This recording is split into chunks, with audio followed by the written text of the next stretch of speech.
Hey everybody, Aaron Blaise here, and recently I was asked to go and speak at the Breckenridge Film Festival out in Colorado, here in the United States.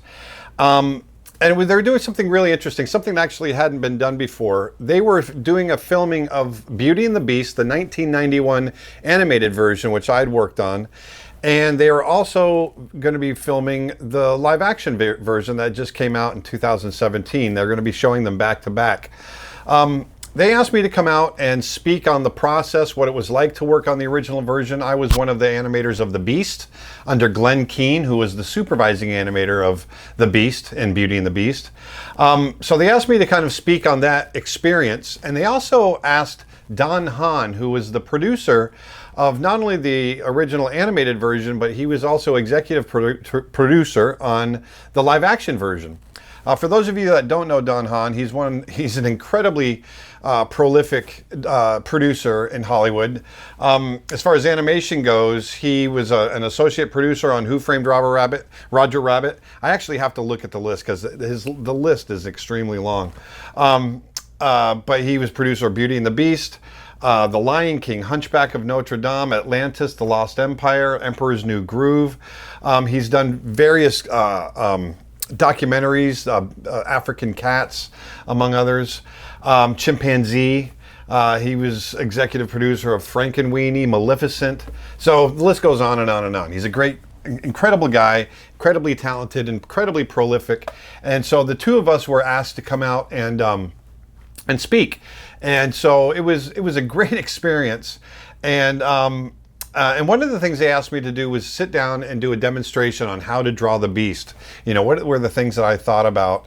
And so I sat down with a Cintiq up on stage. There was a little group of students there in our audience. And Don and I talked about, you know, I kind of took over and started drawing. Don filmed. And I talked about what it was like to draw the beast and what some of the things I think about and my digital tools and that sort of thing. So I've got the video. Don filmed it. He just sent it to me, so I wanted to share it with you guys. I hope you like it, and I'll talk to you soon. Thanks. It's a great tool. I've been using them for years. Like I said, it's for a guy like me that came from traditional background. This kind of tool really helped me make it into the digital side of things. And then also, the software that I'm using is Photoshop. And I'm sure most of you guys know what Photoshop is. And the great thing about Photoshop is that it's a very, very robust piece of software. So, meaning, you can do any one thing 100 different ways. And so, for me, a guy coming from the traditional world, I came at it from a very traditional approach. So if I'm doing a digital painting using software like this, I can build it up in the same way that I would build up an oil painting, let's say. And right now I'm just doing a drawing, but I can take this all the way through a painting if I wanted to. And so when these tools came about, it really took away the fear that I had of working digitally. And the other great thing about this is there's software out there now for 2D animation. So now I can sit down and if I want to animate the beast in 2D, the way you've seen, the way you just saw on the screen, I can do it just like this, and I can actually use my arrow keys and flip back and forth and see the beast move and all of that. So it's a great tool. Real quick, I'm just going to talk about some of the things we thought about when we were drawing the beast from a proportion standpoint. You know, one of the things about our characters at Disney, it's one of the things I think Disney and Pixar do so well, is they create characters and worlds. They create believable worlds and believable characters. And one of the things about these characters being believable is, one, it's, you know, you want to create emotional characters that you can identify with, that can emote and express themselves in ways that you express yourself. It becomes real. But then the other thing too, just from a physical standpoint, you know, with the Beast, for instance, he's such a complex character, but Glen, the supervising animator, when he sat down, we all started drawing the Beast and he was talking about him. We always, you know, we draw from the inside out. Even though these are cartoons, we still think of their anatomy. The Beast has an eye socket. I make sure to set his eye in there. There's a bridge to his nose. There's a nasal cavity. And, you know, this chin comes down, and underneath that fur, there's a jawline that comes down. There's, you know, the character has structure. There's bones underneath. And as long as you can remember that and work off of that, then all of a sudden the character will be that much more believable. Like I said, it's all about creating believable characters within a world that's believable. And so, and this is, I had to warm up earlier today and actually before I came out, because I honestly haven't drawn the Beast in about 10 or 15 years. And it's interesting because once I sat down and started drawing, I went into autopilot. And because I've drawn the Beast about 100 zillion times. And so now, actually, and once again, I always draw a little too big. So one of the great things about working digitally is I can resize, which is something I couldn't do before on paper. But when I start to draw, I'm so intimate with it, and I'm getting close to it, and I end up drawing it really big because I want to get in there. And that's the other thing, that when I'm drawing, I'm not drawing lines. I'm trying to describe a form that I'm seeing in my head. And because it's real to me. The emotion is real, the character is real, the form is real.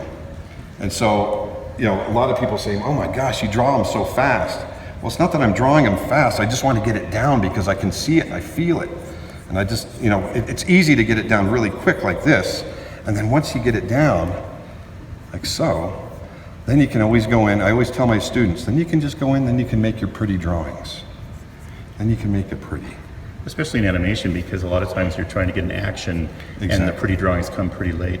If you haven't been on Aaron's website, it's pretty amazing because he has a couple examples of the Beast and other characters that he's taken to full color, and he also has some incredible animal drawings and paintings on his website and his blog. And I'm filming this with my fancy iPhone because this is awesome. It is, because I'm going to put it up on I'll put it up on Aaron's blog and on my blog. So if you want to see this repeated again, you can see it because it's pretty cool to watch. Well, and if Glen Keane happens to see this, Glen, I hope I'm making you proud. Because right now I'm hearing everything that he taught me, when I worked on Beating the Beast, I was 22 years old, so I was just a young spring buck coming up and trying to figure things out. And it was Glen Keane that really gave me my break in animation.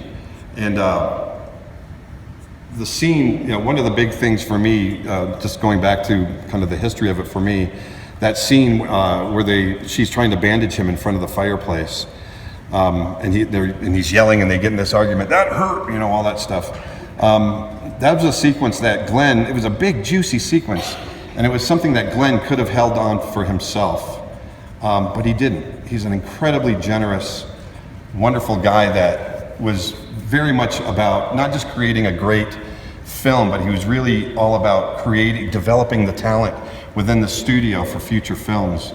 And he trusted me with that sequence and worked very closely with me and let this 22-year-old kid kind of fumble his way through and animate that sequence. Yeah, it's wrong to imagine that when we were making the movie, we knew what we were doing. Because you don't. I think on every movie and every project, you have a sense of what you're doing, you have a sense of confidence, but you also need to be realistic and know that you have to try things out, you have to put them in front of test audiences, you have to make a lot of mistakes. And more than anything, when I watch this movie, I'm really proud of it, but I'm also really remember a lot of the mistakes and false starts that we had when we were making the movie. And that's okay. That's part of being in the arts and working in the arts, whether you're an artist or a writer or a dancer. You need to be comfortable with making those mistakes because that's how you get better. That's exactly right. If you're not making mistakes, you're not learning. And you should have seen Aaron's drawings earlier this morning. They were hardly recognizable.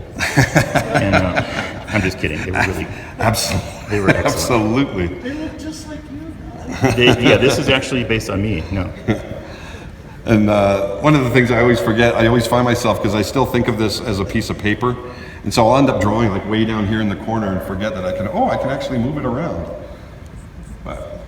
But this is, I'll do a rough sketch like this first, and then I, like I did here, I lighten it up, and then I can do my refined drawing over the top of it. And that's how I would work traditionally as well. I would do a drawing very rough, and then I would rub it down with my eraser, and then go back in and redraw it using the ghost image from that eraser, and tie that drawing down and create, the nice finished look.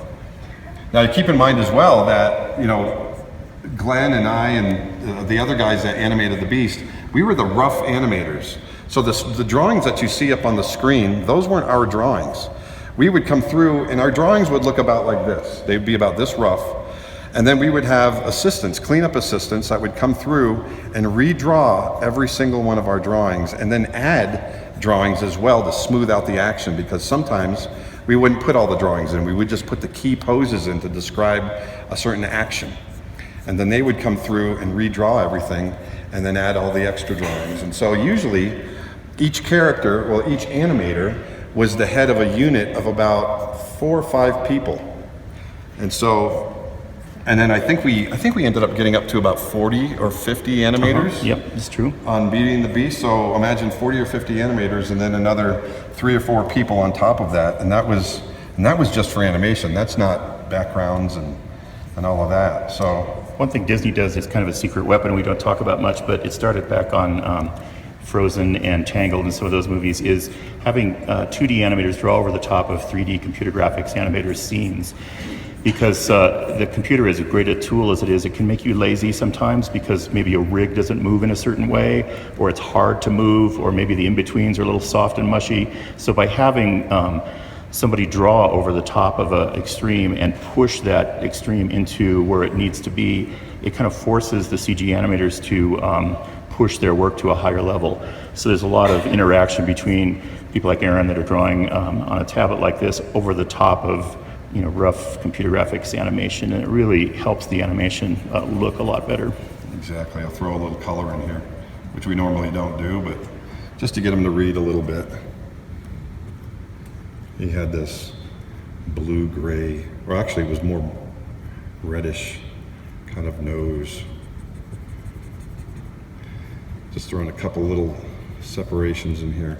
And the other thing too is going back to these eyes, I'm always about making sure that when you want to put that life in there, the last thing I always like to do is come in and add that little glint. Oh, that's nice. That nice little glint right there, just to give it a little wetness. It's always like watching a magic show, watching somebody draw it. So there's the Beast. There's the Beast right there. That's how we drew them. Now do that about 450,000 more times, and you've got a movie.